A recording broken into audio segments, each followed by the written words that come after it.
We're gonna run a load of mixed logs on here. We got walnut on there, ash, oak, beech, and hickory.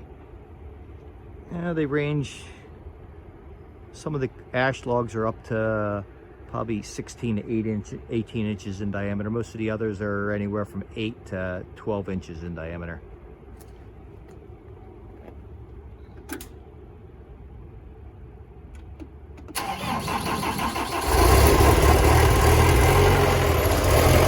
That's the first start of today. It hasn't been run since yesterday.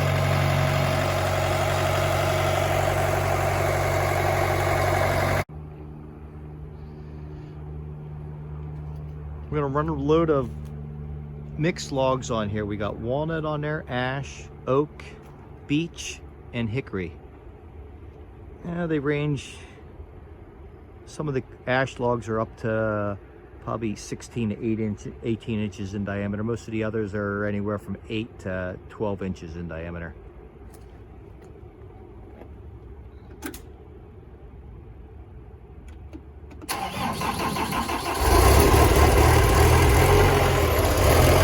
That's the first start of today. It hasn't been run since yesterday.